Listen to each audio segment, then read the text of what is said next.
Some losses don't bury a player, they trap an amber. This is Warrior 34, Draymond Green.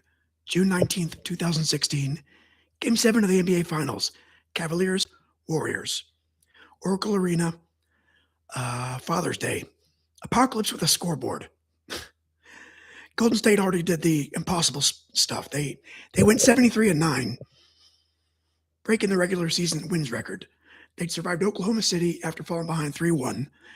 They had the MVP, the splash, the crowd, and the home floor. Then somehow they were the ones trying not to choke. They led Cleveland 3-1 in the finals. Then Draymond got suspended for Game 5 after the flagrant point system caught up with him. Andrew Bogut got hurt. LeBron James and Kyrie Irving caught fire. The series went back to Cleveland, and the Cavs hit again. Now it's Game 7, and all the mythology sitting in one room. Win, and the Warriors are the greatest team ever. Lose, and 73-9 becomes a setup line. Draymond Green was born in Saginaw, Michigan in 1990. That already explains some of his wiring. He didn't come into basketball as a clean prototype. He wasn't a tall, smooth lottery pick that everybody saw coming. At Michigan State, he became a Tom Izzo guy in the truest sense. Tough, loud, stubborn, and skilled. Somehow always in the middle of whatever mattered. By his senior year, Draymond was one of the best players in college basketball. He could rebound, pass, defend, and read the floor like a coach who happened to be sweating through a jersey. Still, the NBA looked at him and saw problems. He was too short for a power forward, not fast enough for a small forward. He wasn't a classic anything. Golden State took him 35th overall in 2012, second round. Useful pick, maybe a rotation guy, right? Whoops. Draymond became one of the hinges of the Warriors dynasty. Not the prettiest hinge, and not the quietest, but he was a hinge. He let Golden State play small without playing soft. He could defend bigs, switch on the guards, push the break, yell out coverage, screen Curry open, then throw the pass before the pass. He was chaos with the basketball IQ. By 2015, he was a champion. By 2016, he was an all-star, all-NBA, and one of the league's most important defensive players. He wasn't just riding shotgun with Steph Curry. He was helping build the car while Curry drove at 130 miles an hour. This game is the weirdest possible Draymond Green instrument because he played like a finals MVP in a game his team lost. He came out hot, and not just regular hot. Not leave him alone and live with it hot, nuclear. Cleveland wanted to protect the paint, shade Curry, stay attached to Clay, make Draymond beat them. Fine. Draymond beat them. In the first half, Draymond hit threes like he'd borrowed Curry's save file. He scored 22 before halftime. He attacked closeouts, grabbed boards, found cutters, and gave Golden State the emotional force it had been missing. The Warriors led 49-42 at the break, and if you pause the game right there, the script looked obvious. Draymond returns and redeems himself. Warriors win, parade, documentary, everyone gets a hug. Sports hates clean endings, though. Cleveland pushed back in the third quarter. J.R. Smith hit 2 huge threes. LeBron kept coming downhill. Kyrie kept bending the defense. The game tightened until it felt like basketball. The game tightened until it felt less like basketball and more like two teams trying to breathe underwater. Draymond kept Golden State alive. He finished with 32 points, 15 rebounds, and 9 assists. He shot 11 of 15 from the field, including 6 of 8 from 3. He played 47 minutes. It's not a stat line. It's a rescue mission. But here's the thing with Draymond. People argue about him because the noise is part of the product. The barking, the tease, the podcast mouth, before the podcast even existed. It's easy to get distracted by the static, but prime Draymond was a brilliant basketball player. Not good for a loud guy, but brilliant.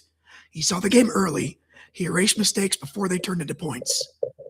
He made the Warriors' small ball revolution feel obvious after the fact. That's usually how you know somebody changed something.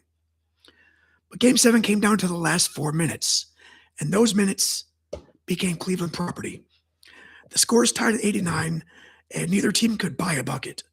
Curry missed, Clay missed, Draymond missed, LeBron, Kyrie missed. It was ugly, tense, legendary. Then Andre Iguodala leaked out for what looked like a go-ahead layup, and LeBron chased him down for the block.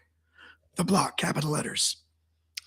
That play didn't end the game, but it changed the air in the room. Then Kyrie Irving got Curry on an island, dribbled, stepped back, and hit the three. Cavs 92, Warriors 89. Less than 1 minute remain. Golden State still had chances, but their rhythm was gone. Curry missed over Kevin Love. The Warriors scrambled. LeBron attacked, got fouled, hit one free throw. That was it. Cleveland 93, Golden State 89. The Cavaliers had their first NBA title. Cleveland had its first major pro sports championship in 52 years. LeBron fell to the floor. The Warriors walked off with the greatest regular season, maybe ever, and the worst possible punctuation mark. After the game, Steve Kerr didn't bury Draymond. He praised him. Kerr called him brilliant and said it was one of the best Game 7s he'd ever seen. Everybody knew where the conversation was going. Game 5, the suspension, the turning point. Draymond didn't hide from it. He said he learned from it. He said he learned about himself as a man, a teammate, and a basketball player. He also did something that feels more important with time. After first leaving the floor, he went back out and congratulated the Cavs. He said it was his duty. He knew sitting in the locker room wouldn't be right. That's a grown man move after a gut punch. For Cleveland, the game became forever. LeBron completed the promise. Kyrie became the man who hit the shot.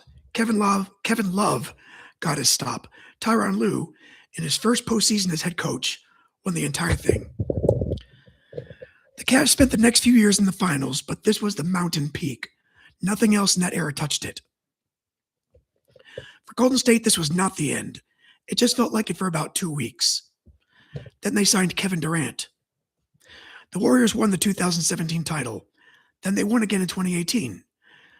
Draymond won Defensive Player of the Year in 17, kept stacking all defensive honors, and remained the emotional engine of a team that was suddenly unfair. The league hated it. The Warriors loved it. Draymond was still Draymond, which meant genius and aggravation keep sharing the same locker. The dynasty cracked after 2019. Durant left. Thompson got hurt. The Warriors hit bottom, but they didn't disappear. In 22, they came back and won another championship. Draymond got ring number 4. Different team, same core, same loud mouth, same brain. And his career since has been complicated because Draymond is complicated. There's been suspensions, blow-ups, moments where the line gets crossed, and moments where he reminds everyone why Golden State still needs him. That's the full package. You don't get the defensive quarterback without the fire. You just hope the fire stays in the grill. Warrior 34 isn't here because Draymond won this game. He didn't. He's here because on the night the Warriors' dream season collapsed, he played one of the strongest great games in finals history. A near triple-double, six threes, no fear, all smoke. Still, somehow, not enough. That's brutal. It's also sports. Next up, we shift from a dynasty losing its cleanest ending to a rookie stepping into Minute Maid Park like he was born there. Astro 59 is Hunter Brown, September 5th, 2022. First big league start. Rangers in the other dugout, 6 scoreless innings, a 1-0 Astros win, and a Detroit kid throwing gas under the lights. As always, this is Sports Lab 100. Like, subscribe, tell a friend, or just quietly nod because you also remember watching that fourth quarter with your soul just outside your body. Because Draymond Green didn't get the trophy that night, but he gave everything else. Thanks for watching.